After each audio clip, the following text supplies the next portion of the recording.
La dame qui chante.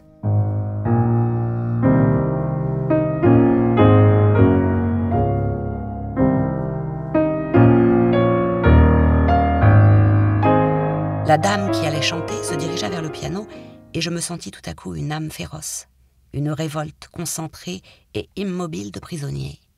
Pendant qu'elle fendait difficilement les jupes assises, sa robe collée aux genoux comme une onde bourbeuse, je lui souhaitais la syncope, la mort, ou même la rupture simultanée de ses 4 jartelles. Il lui restait encore 4 mètres à franchir, 30 secondes, l'espace d'un cataclysme. Mais elle marcha sereinement sur quelques pieds vernis et frangea la dentelle d'un volant, murmura « Pardon », salua et sourit, la main déjà sur l'obscure palissandre du Pleyel au reflet de scène nocturne. Je commençais à souffrir. J'aperçus à travers le brouillard dansant dont se nimble les lustres des soirées finissantes le dos arqué de notre gros ami, Mogis.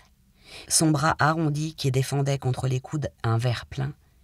Je sentis que je le haïssais d'être parvenu jusqu'à la salle du buffet, tandis que je m'étiolais, bloqué, assis de biais sur la canne dorée d'un siège fragile. Avec une froideur insolente, je dévisageais la dame qui allait chanter, et je retins le ricanement d'une diabolique joie, à la trouver plus raide encore que je l'espérais. Cuirassée de satin blanc métallique, elle portait haut une tête casquée de cheveux d'un blond violent et artificiel. Toute l'arrogance des femmes trop petites éclatait dans ses yeux durs, où il y avait beaucoup de bleu et pas assez de noir. Les pommettes saillantes, le nez mobile, ouvert, le menton solide et prêt à l'engueulade, tout cela lui composait une face carline agressive à qui, avant qu'elle eût parlé, j'eusse répondu « Mange ». Et la bouche.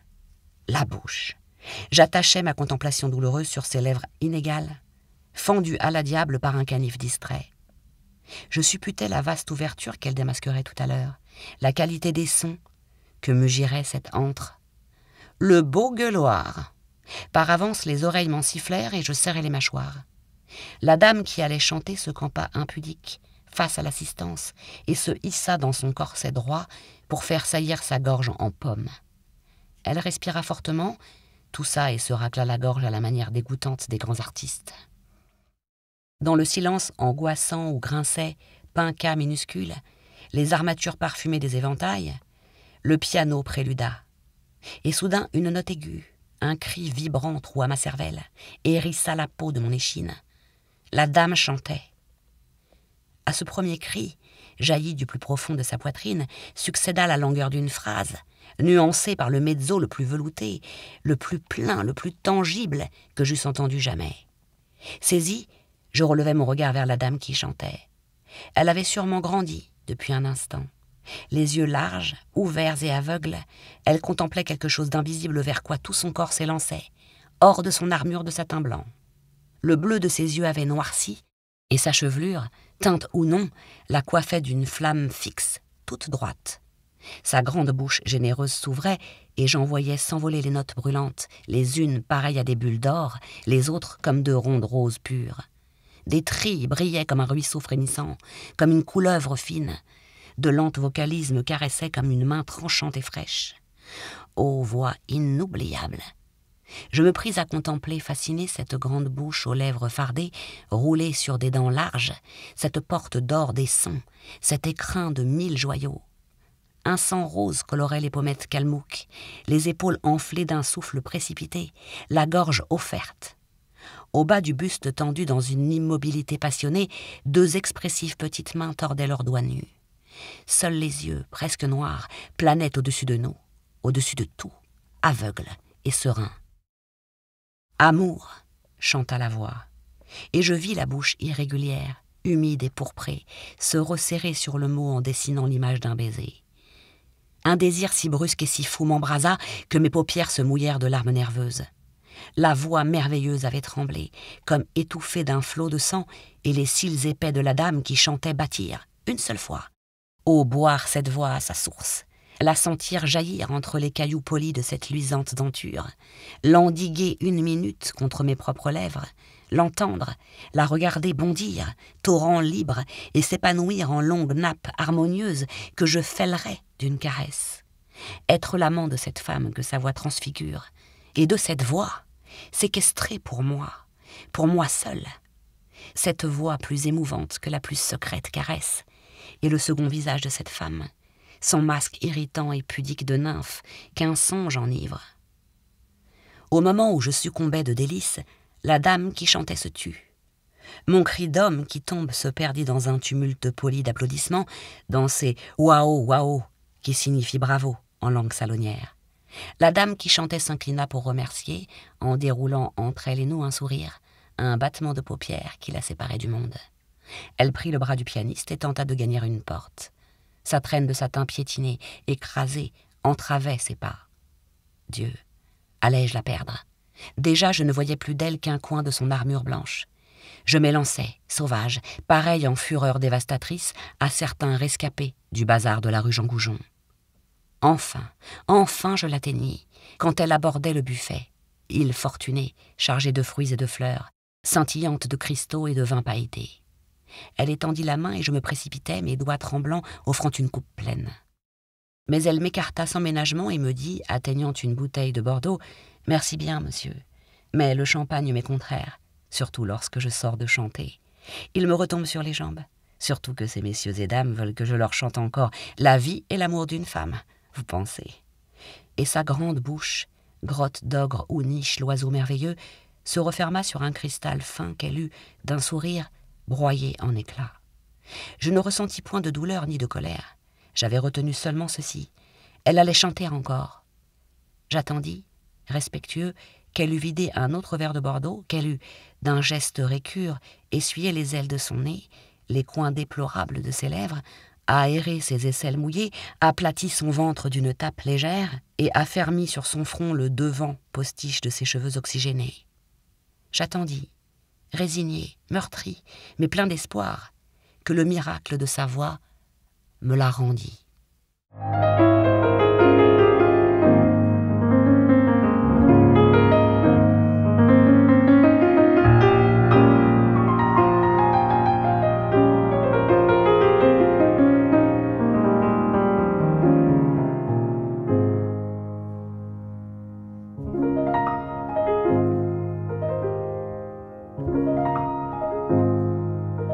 En baie de Somme.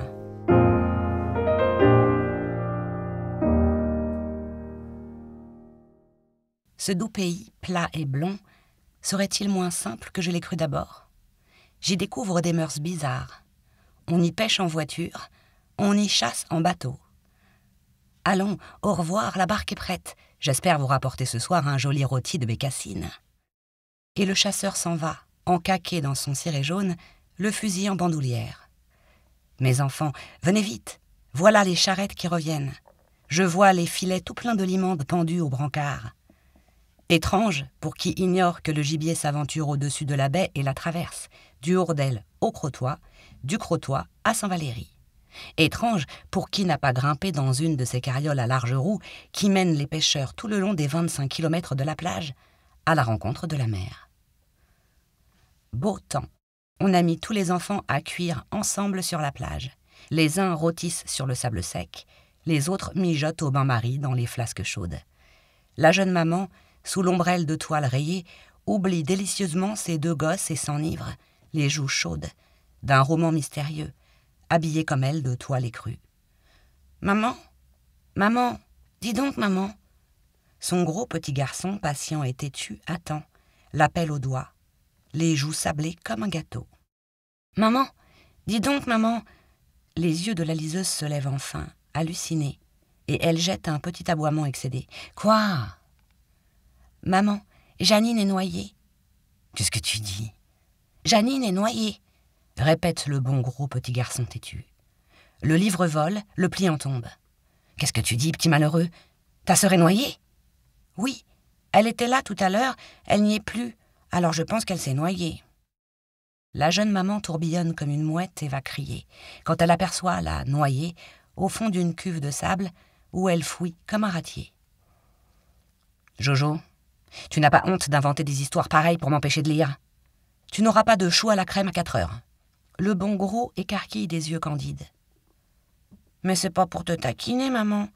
Janine n'était plus là, alors je croyais qu'elle était noyée. » Seigneur, il la croyait. Et c'est tout ce que ça te faisait. Consternée, les mains jointes, elle contemple son gros petit garçon, par-dessus l'abîme qui sépare une grande personne civilisée d'un petit enfant sauvage.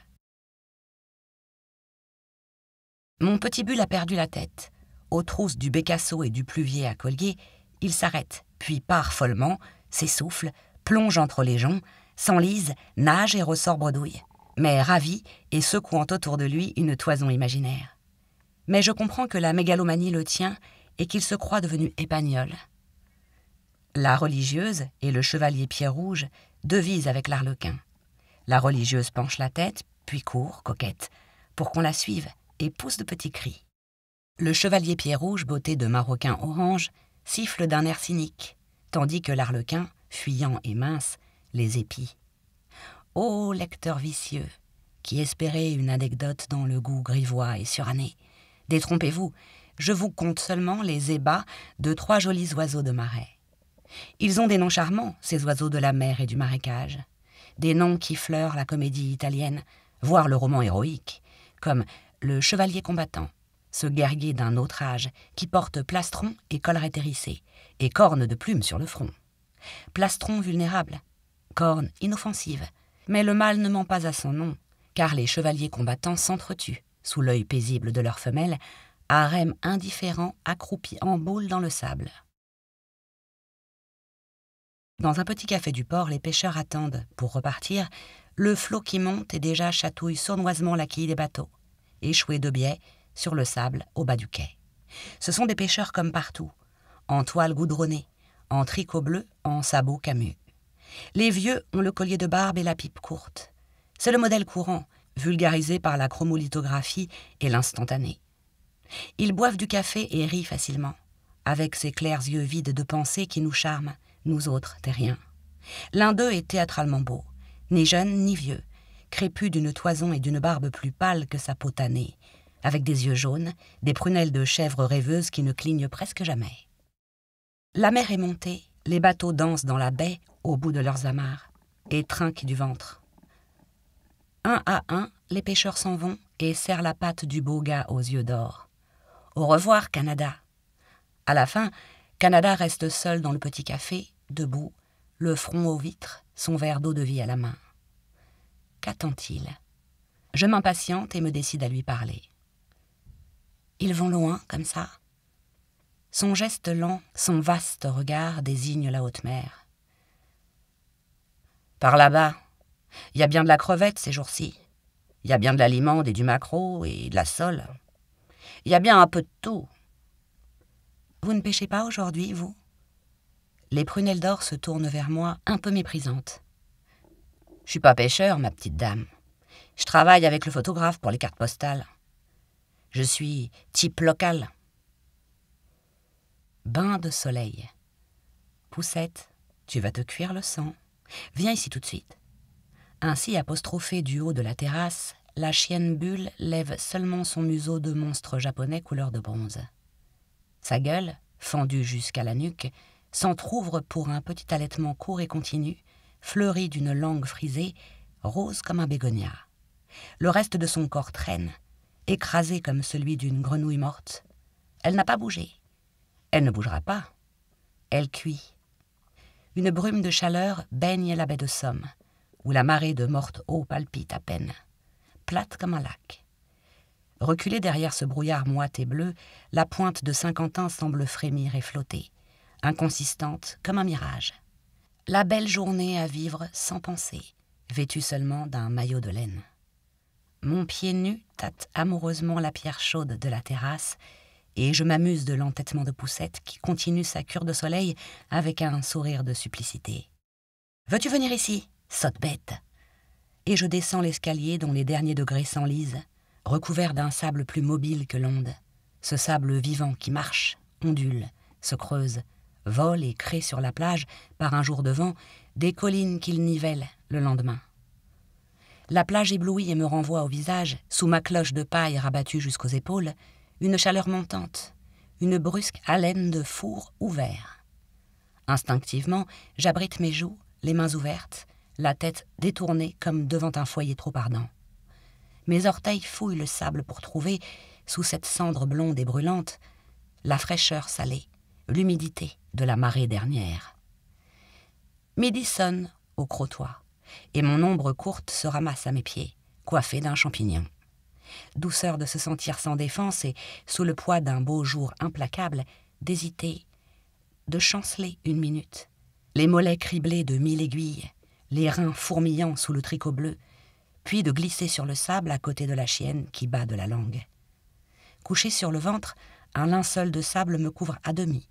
Si je bouge, un fin ruisseau de poudre s'épanche au creux de mes jarrets, chatouille la plante de mes pieds. Le menton sur mes bras croisés, le bord de la cloche de jonc borne mes regards, et je puis à mon aise divaguer, me faire une âme nègre à l'ombre d'une paillote. Sous mon nez sautent, paresseusement, 3 puces de mer, aux cordes transparentes agates grises. Chaleur, chaleur, bourdonnement lointain de la houle qui monte, ou du sang dans mes oreilles. Mort délicieuse et passagère, où ma pensée se dilate, monte, tremble et s'évanouit avec la vapeur azurée qui vibre au-dessus des dunes. À marée basse, des enfants, des gosses, des mioches, des bambins, des lardons, des salés. L'argot ne saurait suffire, ils sont trop. Par hasard, en retournant à ma villa isolée et lointaine, je tombe dans cette grenouillère, dans cette tiède cuvette que remplit et laisse chaque jour la mer. Jersey rouge, jersey bleu, culotte troussée, sandales, cloche de paille, béret, charlotte de lingerie, seau, pelle, pliant, guérite. Tout cela, qui devrait être charmant, m'inspire de la mélancolie. D'abord, ils sont trop. Et puis, pour une jolie enfant en pommes joufflues et dorées, d'aplomb sur des mollets durs, que de petits parigots, victimes d'une foi maternelle et routinière. La mer, c'est si bon pour les enfants. Ils sont là, à demi nus, pitoyables dans leur maigreur nerveuse, gros genoux, cuisseaux de grillon, ventre saillant. Leur peau délicate a noirci, en un mois, jusqu'au marron cirage. C'est tout et ça suffit. Leurs parents les croient robustes, ils ne sont que teints. Ils ont gardé leurs grands yeux cernés, leurs piètres joues. L'eau corrosive pèle leurs mollets pauvres, trouble leur sommeil d'une fièvre quotidienne, et le moindre accident déchaîne leur rire ou leurs larmes faciles de petits nerveux passés au jus de chic. Pêle-mêle, garçons et filles, on barbote, on mouille le sable d'un fort, on canalise l'eau d'une flaque salée. 2 écrevisses en jersey rouge travaillent côte à côte, frères et sœurs du même blond brûlé, peut-être jumeaux, de 7 à 8 ans. Tous deux, sous le bonnet à pompons, ont les mêmes yeux bleus, la même calotte de cheveux coupée au-dessus des sourcils. Pourtant, l'œil ne peut les confondre et, pareil, ils ne ressemblent pas. Je ne saurais dire par quoi la petite fille est déjà une petite fille. Les genoux gauchement et fémininement tournés un peu en dedans, quelque chose dans les hanches, à peine indiqué, ces vases plus moelleux, avec une grâce involontaire. Non, c'est surtout le geste qui la révèle. Un petit bras nu, impérieux, commente et dessine tout ce qu'elle dit. Elle a une volte souple du poignet, une mobilité des doigts et de l'épaule, une façon coquette de camper son poing au pli de sa taille future. Un moment, elle laisse tomber sa pelle et son seau, arrange je ne sais quoi sur sa tête. Les bras levés, le dos creux et la nuque penchée, elle devance gracieusement le temps où elle nourra, ainsi, debout et cambrée, le tulle de sa voilette devant le miroir d'une garçonnière. Forêt de Crécy. À la première haleine de la forêt, mon cœur se gonfle. Un ancien moi-même se dresse, tressaille d'une triste allégresse, pointe les oreilles, avec des narines ouvertes pour boire le parfum. Le vent se meurt sous les allées couvertes, où l'air se balance à peine. Lourd, musqué. Une vague molle de parfum guide les pas vers la fraise sauvage, ronde comme une perle, qui mûrit ici en secret, noircit, tremble et tombe, dissoute lentement en suave pourriture framboisée dont l'arôme se mêle à celui du chèvrefeuille verdâtre, poissé de miel, à celui d'une ronde de champignons blancs. Ils sont nés de cette nuit et soulèvent de leur tête le tapis craquant de feuilles et de brindilles. Ils sont d'un blanc fragile et mat, de grands neufs, emperlés, moites comme un nez d'agneau. Ils embaument la truffe fraîche et la tubéreuse. Sous la futaie centenaire, la verte obscurité solennelle ignore le soleil et les oiseaux. L'ombre impérieuse des chênes et des frênes a banni du sol l'herbe, la fleur, la mousse et jusqu'à l'insecte. Un écho nous suit, inquiétant, qui double le rythme de nos pas. On regrette le ramier, la mésange. On désire le blond roux d'un écureuil ou le lumineux petit derrière des lapins. Ici, la forêt, ennemie de l'homme, l'écrase. Tout près de ma joue, collé au tronc de l'orme où je m'adosse, dort un beau papillon crépusculaire dont je sais le nom. L'Ichénée. Clos, allongé en forme de feuille, il attend son heure. Ce soir, au soleil couché, demain à l'aube trempée, il ouvrira ses lourdes ailes bigarrées de fauve, de gris et de noir. Il s'épanouira comme une danseuse tournoyante, montrant deux autres ailes plus courtes, éclatantes d'un rouge de cerise mûre, barrées de velours noir. Dessous voyant, juponnage de fête et de nuit qu'un manteau neutre, durant le jour, dissimule.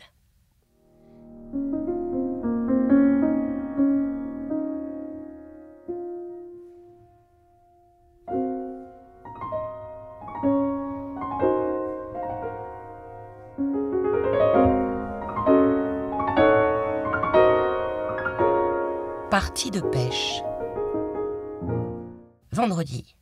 Marthe dit « Mes enfants, on va pêcher demain à la pointe. Café au lait pour tout le monde à 8 heures.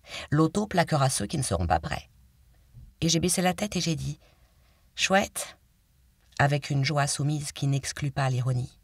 Marthe, créature combative, inflige les félicités d'un ton dur et d'un geste coupant. Péremptoire, elle complète le programme des fêtes. On déjeunera là-bas, dans le sable. On emmène vous, et puis le silencieux, qui va rafler tout le poisson. Et puis Maggie, pour qu'elle étrenne son beau costume de bain. Là-dessus, elle a tourné les talons. Je vois de loin, sur la terrasse qui domine la mer, son chignon roux qui interroge l'horizon d'un air de menace et de défi. Je crois comprendre, au hochement de son petit front guerrier, qu'elle murmure « Qu'il pleuve demain, et nous verrons. » Elle rentre, et délivrée du poids de son regard, le soleil peut se coucher tranquillement au-delà de la baie de Somme. Désert humide et plat, où la mer, en se retirant, a laissé des lacs oblongs, des flaques rondes, des canaux vermeils où baignent les rayons horizontaux.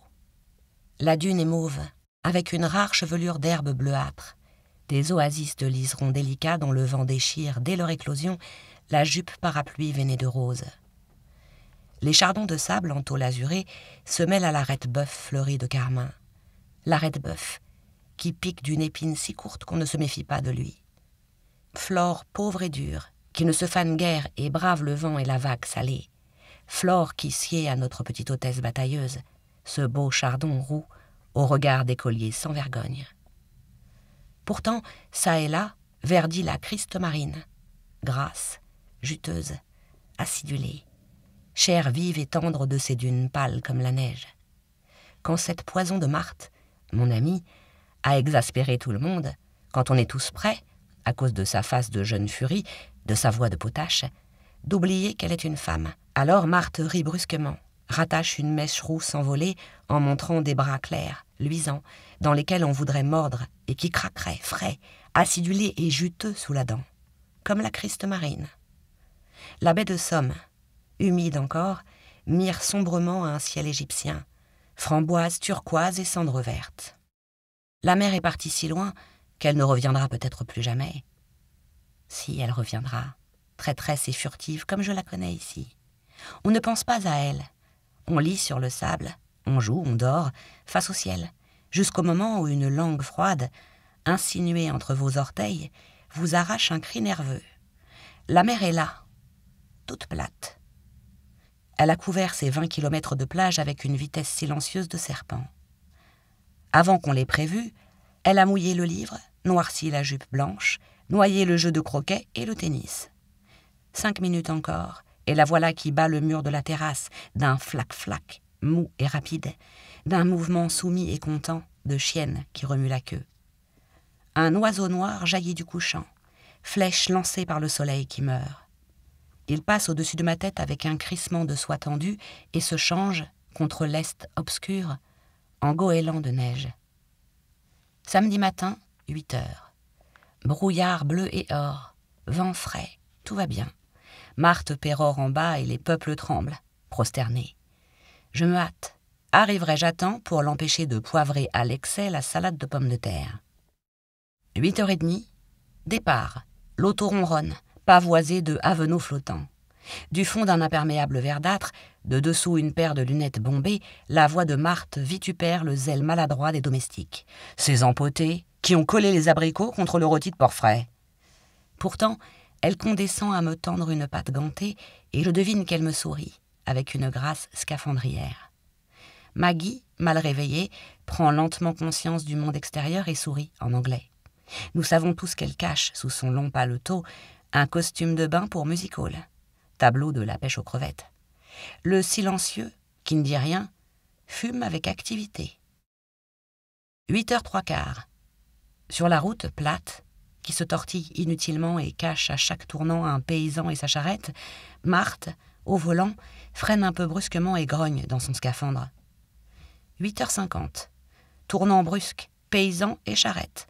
Embardé sur la gauche, Marthe crie « Cocu !» 9h. Tournant brusque. Au milieu de la route, petit garçon et sa brouette à crottin. Embardé à droite, Marthe frôle le gamin et crie « Cocu !» Déjà ? Pauvre gosse. 9h20. La mer à gauche entre des dunes arrondies. Quand je dis la mer, elle est encore plus loin qu'hier soir. Mes compagnons m'assurent qu'elle est montée, pendant mon sommeil, jusqu'à cette frange de petits coquillages roses, mais je n'en crois rien. 9h30. Les cabanes, 3 ou 4 cercueils noirs, en planches goudronnées, cachent la dune d'un sable si pur ici, si délicatement mamelonné par le vent, qu'on songe à la neige, à la Norvège, à des pays où l'hiver ne finit point. Dans un immobile roulis, le sable fin creuse une alcôve, où, malgré les cris de la mauve, on peut se blottir, et pour lit, la dune a de charmants replis. Murmure le silencieux, poète modeste. Marthe, excitée, se penche sur le volant et enlise 2 roues de l'auto. Plus vive qu'un petit bulle, elle saute à terre, constate le dommage et déclare avec calme « C'est aussi bien comme ça, d'ailleurs. Je n'aurais pas pu tourner plus loin. » Nous avons atteint le bout du monde. La dune, toute nue, abrite entre ses genoux ronds les cabanes noires. Et devant nous fuit le désert qui déçoit et réconforte. Le désert sous un soleil blanc, dédoré par la brume des jours trop chauds. 10h. Tribu papou conjurant l'esprit des eaux amères. C'est la légende que j'écrirai au verso de l'instantané que vient de prendre Maggie. Les indigènes, à tête de phoque mouillée dans l'eau jusqu'au ventre, la battent avec de longues perches, en hurlant rythmiquement. Ils rabattent le poisson dans le filet tendu au travers d'un grand lac allongé. Un grand bout de mer qu'abandonne ici la marée négligente. Le carlet y grouille, et la crevette grise, et le flet, et la limande. Marthe s'y rue et fouille les rives de sable mouvant avec une activité de bon ratier. Je l'imite, à pas précautionneux d'abord, car toute ma peau se hérisse à sentir passer entre mes chevilles quelque chose de plat, vif et glissant.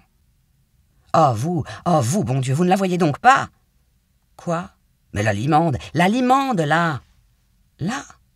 Oui, une assiette plate, nacrée, qui miroite et file entre 2 eaux. Héroïque, je fouille le fond de l'eau à 4 pattes, à plat ventre, traîné sur les genoux. Un bref jappement. C'est Marthe qui crie de triomphe et lève au bout de son bras ruisselant l'assiette plate qui se tord et fouette. Je crèverais de jalousie si je reviens bredouille. Où est le silencieux ? Oh, le lâche, il pêche au havenot. Et Maggie ? Ça va bien, elle nage, soucieuse uniquement de sa plastique et de son maillot de soie framboise. C'est contre Marthe seule que je lutte. Marthe et son calot de cheveux rouges, collés. Marthe ficelée dans du gros jersey bleu, petit maturin à croupe ronde. Les bêtes, je les sens. Elles me narguent. Un gros lançon de nacre jaillit du sable mou, dessine en l'air de sa queue de serpent un monogramme étincelant et replonge. 11h. La tribu papou a fini ses conjurations. L'esprit des eaux amères, sensible aux hurlements rituels, a comblé de poissons plats leurs filets. Sur le sable, captive encore des mailles goudronnées, agonisent de belles plis au ventre émouvant. L'insipide flet, les carlets éclaboussés d'un sang indélébile. Mais je ne veux que la proie traquée par mes seules mains écorchées, entre mes genoux écaillés par le sable et les coquilles tranchantes. Le carlet, je le connais à présent, C'est un gros serin qui pique du nez entre mes chevilles jointes et s'y bloque. La limande n'est pas plus maligne. Nous pêchons côte à côte, Marthe et moi, et le même jappement nous échappe quand la prise est belle. 11h30. Le soleil cuit nos nuques, nos épaules qui émergent de l'eau tiède et corrosive. La vague, sous nos yeux fatigués, danse en moire glauque, en bagues dorées, en colliers rompus. Aïe, mes reins. Je cherche mes compagnons muets. Le silencieux arrive, juste comme Marthe. À bout de force, gémis. J'ai faim. Le silencieux fume, et son gros cigare ne lui laisse que la place d'un sourire d'orgueil. Il tend vers nous son havenot débordant de nacre vivante. Maggie vient à son tour. Ravie d'elle-même, elle a pris 7 crevettes et un enfant de sol. « À la soupe, mes enfants !» crie Marthe. « Les indigènes charrieront le gibier jusqu'à l'auto. »« Oh, on va emporter tout ? Il y en a au moins 50 livres. »« D'abord, ça fond beaucoup à la cuisson. On en mangera ce soir en friture, demain matin au gratin, demain soir au courbouillon. Et puis, on en mangera à la cuisine et on en donnera peut-être aux voisins. » 1 heure. Assis sous la tente, nous déjeunons lentement, dégrisés. Là-bas, au bout du désert aveuglant et sans ombre, quelque chose bout mystérieusement, ronronne et se rapproche. La mer. Le champagne ne nous galvanise pas. La migraine plane sur nos têtes laborieuses. Nous nous contemplons sans aménité. Marthe a pincé un coup de soleil sur son petit nez de bulle. Le silencieux bâille et mâche son 5e cigare. Maggie nous choque un peu, trop blanche et trop nue dans son maillot de bain framboise. « Qu'est-ce qui sent comme ça ?» s'écrie Marthe. « Ça empeste le musc et je ne sais quoi encore. »« Mais c'est le poisson. Les filets pleins pendent là. »« Mes mains aussi empestent. C'est le fleix qui sent cette pourriture musquée. Si on donnait un peu de poisson à ces braves indigènes. » 2 heures. Retour morne. Nous flairons nos mains à la dérobée. Tout sent le poisson cru. Le cigare du silencieux, le maillot de Maggie, la chevelure humide de Marthe. Le vent d'ouest, mou et brûlant, sent le poisson. La fumée de l'auto et la dune glacée d'ombre bleue, et toute cette journée, sentent le poisson. 3 heures. Arrivée. La villa sent le poisson. Farouche, le cœur décroché, Marthe s'enferme dans sa chambre. La cuisinière frappe à la porte. « Madame veut-elle me dire si elle veut les limandes frites ou gratinées ce soir ?» Une porte s'ouvre furieusement et la voix de Marthe vocifère. « Vous allez me faire le plaisir de faire disparaître de la maison toute cette cochonnerie de marée. Et pendant 1 semaine, je vous défends de servir autre chose que des œufs à la coque et du poulet rôti. »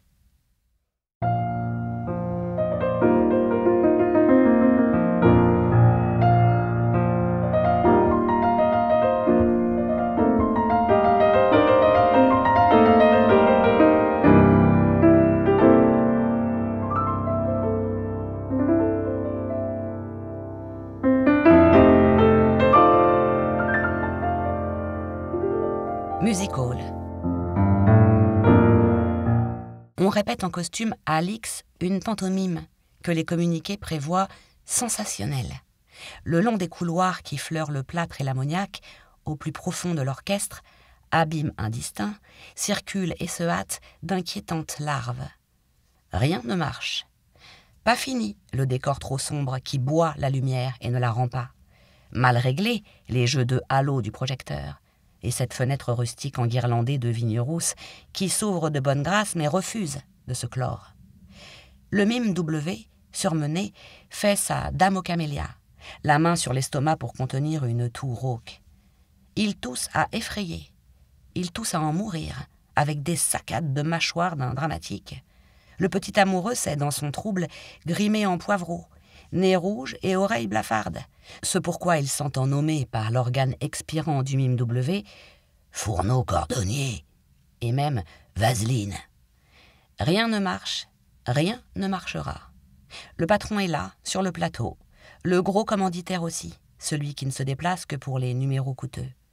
Le compositeur, un grand type mou qui a l'air de n'avoir d'os nulle part, laissant toute espérance à dégoter derrière un portant le chaudron des répétitions, le piano exténué aux sonorités liquides de Mustel, et se nettoie les oreilles, comme il dit, avec un peu de Debussy. Mes longs cheveux descendent jusqu'au bas de la tour. Quant aux musiciens de l'orchestre, ils s'occupent, à coup sûr, d'améliorer en France la race chevaline, de la contrebasse à la petite flûte. Le jockey circule. « Et Madame Loquette ?» s'écrie le patron nerveux. « On ne la voit pas souvent. »« Son costume n'est pas prêt, » exhale le mime W dans un souffle. Le patron sursaute et aboie au premier plan, la mâchoire tendue au-dessus de l'orchestre. « Quoi ? Qu'est-ce que vous dites ? Son costume pas prêt ? Un costume à transformation ? Quand on passe ce soir ? C'est des coups à se faire emboîter, ça, mon petit !» Geste d'impuissance du mime W, geste peut-être d'adieu à la vie. Il est si enrhumé. Soudain, l'agonisant bondit comme un pelotari et retrouve une voix de bedeau pour beugler. « Nom de Dieu !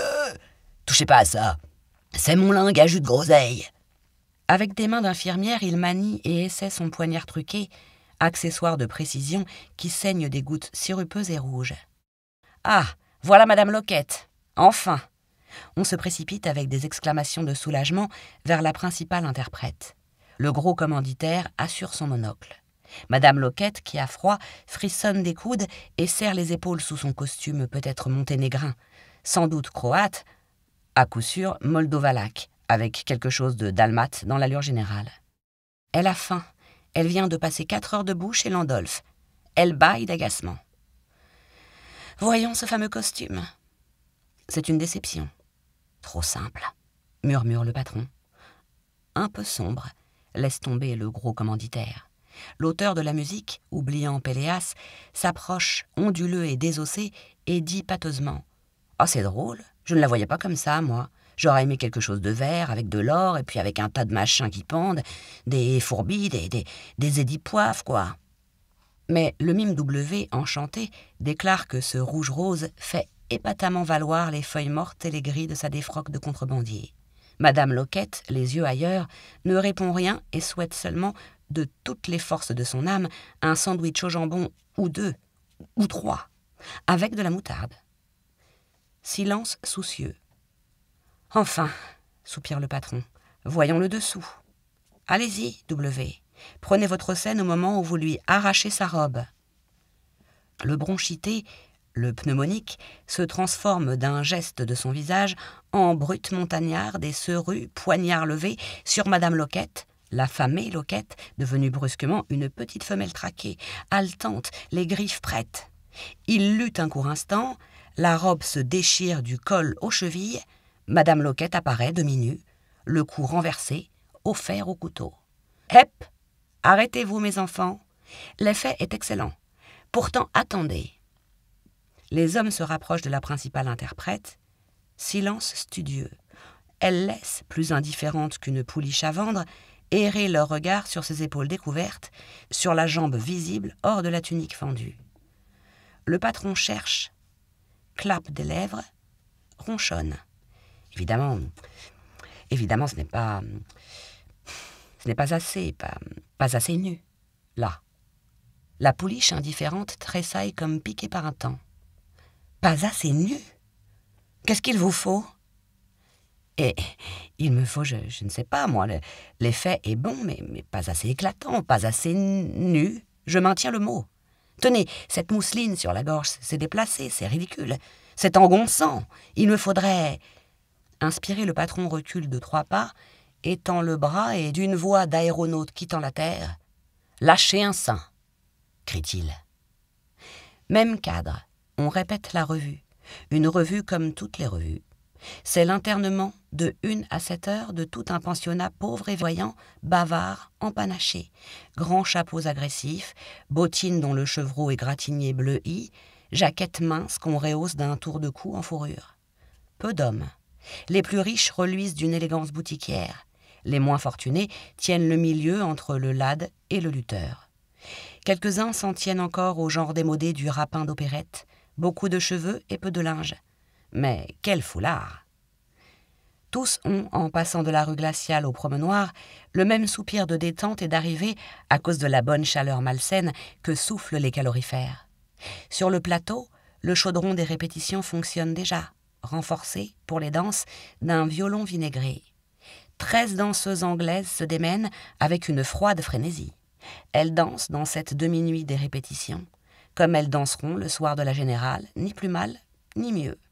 Elle jette vers l'orchestre vide le sourire enfantin, l'œil aguicheur et candide dont elles caresseront, à la première, les avant-scènes.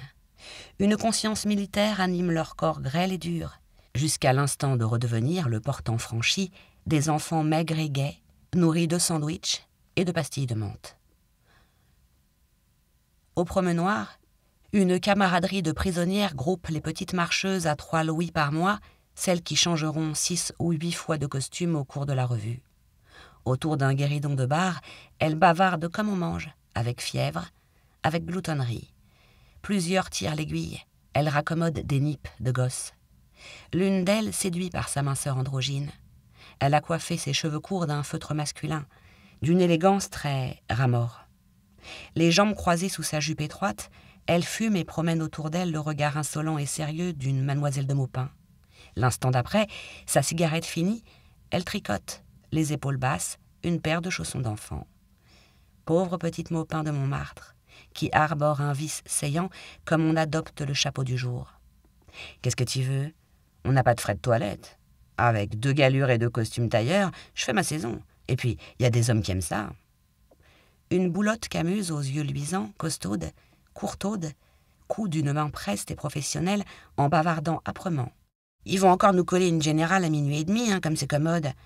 Moi que j'habite au Lion de Belfort, parce que mon mari est ouvrier serrurier, alors vous comprenez, la générale finit sur les 3h30, peut-être 4h, et je suis sûre de rentrer sur mes pattes, juste à temps pour faire la soupe à mon mari qui s'en va à 5h30, et puis après, les 2 gosses qu'il faut qu'ils aillent à l'école. Celle-ci n'a rien d'une révoltée d'ailleurs. Chaque métier a ses embêtements, n'est-ce pas? Dans une baignoire d'avant-scène, un groupe coquet, emplumé, fourré, angora, s'isole et tient salon. Il y a là la future commère et la diseuse engagée pour 3 couplets, et la petite amie d'un des auteurs, et celle du gros commanditaire. Elles gagnent toutes entre 300 et 200 000 francs par mois, mais on a des renards de 200 louis et des sautoirs de perles. On est pincée, posée, méfiante. On ne joue pas à l'artiste, oh Dieu non. On ne parle pas de métier. On dit « Moi, j'ai eu bien des ennuis avec mon auto. Moi, je n'irai pas à Monte-Carlo cet hiver, j'ai horreur du jeu. » Et puis après la revue, je serais si contente de me reposer un peu chez moi, de ne pas sortir le soir. Mon ami adore la vie de famille. Nous avons une petite fille de 4 ans qui est un amour. Ici comme à côté, l'enfant se porte beaucoup, légitime ou non. J'entends « L'institutrice de bébé, mon petit Jacques qui est déjà un homme, ma chère. » L'une d'elles renchérit et avoue modestement 4 garçons. Ce sont des cris, des exclamations d'étonnement et d'envie. La jeune pondeuse, fraîche comme une pomme, se rengorge avec une moue d'enfant gâté. En face d'elle, la plus jolie de toutes médite, les doigts taquinant son lourd collier de perles irisées, et fixe dans le vide un regard bleu-mauve, d'une nuance inédite et sûrement très coûteuse. Elle murmure enfin « Ça me fait songer que je n'ai pas eu d'enfant depuis 2 ans. Il m'en faut un pour dans 14 mois. » Et comme on rit autour d'elle, elle s'explique paisiblement. « Oui, dans 14 mois. Ça me fera beaucoup de bien. Il n'y a rien qui dépure le sang comme un accouchement. C'est un renouvellement complet. On a un teint après. J'ai des amis qui passent leur vie à se purger, à se droguer, à se coller des choses sur la figure. Moi, au lieu de ça, je me fais faire un enfant. C'est bien plus sain. » Rigoureusement, sick.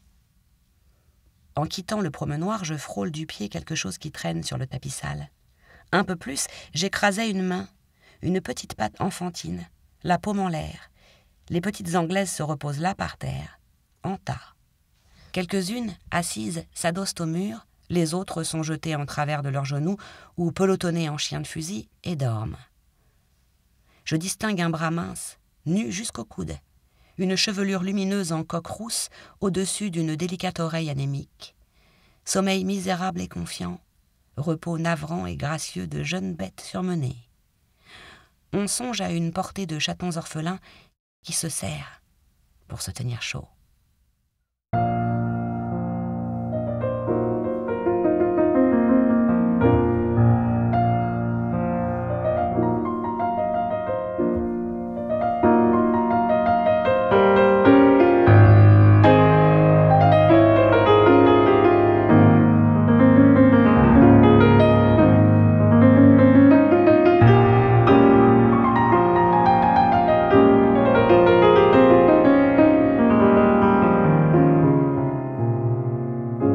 Un livre lu par Anaïde mais qu'er dit de chien.